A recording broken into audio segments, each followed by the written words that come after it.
Hello everyone, it's Justine. I have a bit of a sore throat, so please excuse that. I will try to do my best. So today we're going to be talking about the myth of Demeter and Persephone.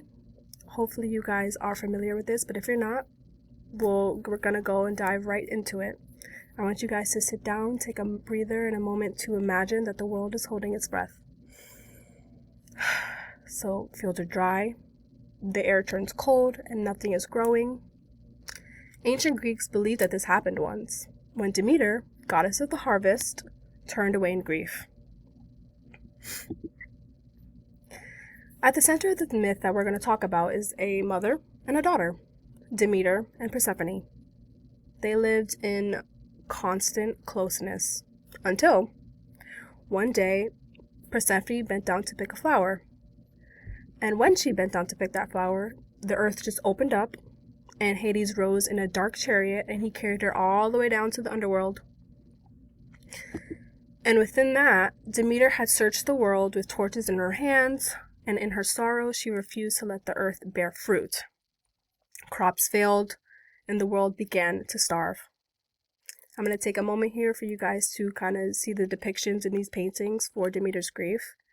There are several adaptations to and art styles for that I've researched to see Demeter's grief, and I think these two really depict that very well. So the first one to the left is Demeter mourning for Persephone, and the second one is the same thing, but also kind of carries that how the winter and the seasons have changed and is evolving, and how long she kind of went through that grief.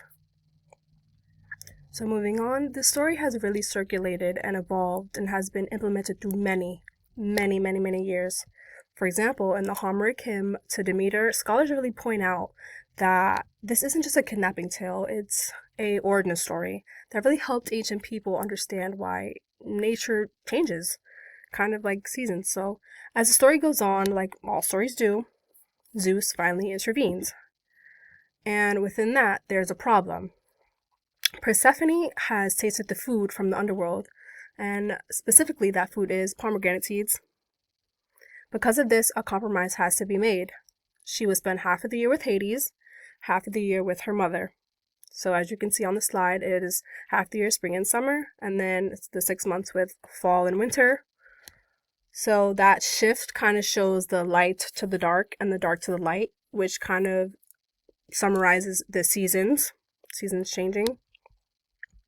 But myths like this one, they survive because they explain more than weather. They explain us, in a way. They reveal something fundamental about human experience. If you notice in the beginning, I'm going to go back to my slides. I had added Seasons of the Soul in my title because of stories like this one. Let me go back to my other slide. As you see, Seasons of the Soul. And I really put that because they help us understand our own cycles of loss and renewal. Psychologists they often talk about a descent as a symbol for like personal change. And times when we feel like we're underground, whether it be with grief, whether it be with uncertainty and burnout, Persephone's journey, it really mirrors that emotional cycle, and where we descend and then we learn something in the dark and then we rise again. Kind of reminds me of Phoenix, actually. If you guys have a little tidbit, you can search that on another day. So that's basically why in modern creators, they keep returning to this myth, as you can see on this slide. In modern versions like Lore Olympus, I love this. It's beautiful, very impactful. Persephone kind of explores the underworld by choice. These types of retellings shift the focus of victimhood to empowerment, which is why I love it so much. It's showing how people can reclaim their own seasons of transformation. And Demeter's part actually matters too.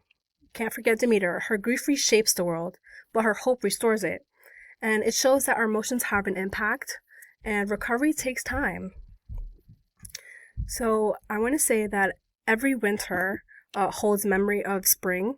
The myth of Demeter and Persephone really reminds us that even in our darkest seasons, renewal is already on the way. So thank you so much, guys, for listening. I'm going to show you my reference page here. I really researched a lot about this. I really took this into heart because this myth is one of my favorites. Um, I researched a lot about the retellings. I didn't know that there was a Disney retelling of this myth. You guys should check that out. It's a really short clip. I like how in the Homer Kim to Demeter, there is kind of like a mesh of old tellings to from Homer to research and philosophical research from modern times. There's a good mesh. A Touch of Darkness and Neon Times were beautiful because it really shows that empowerment in the female character. Very, very nice. And I feel like this was a very informational project for me, and I hope you guys really, really liked it because I feel like this is a myth that will go on for centuries. Uh, which it you can see now that it has. So thank you guys. Have a great day.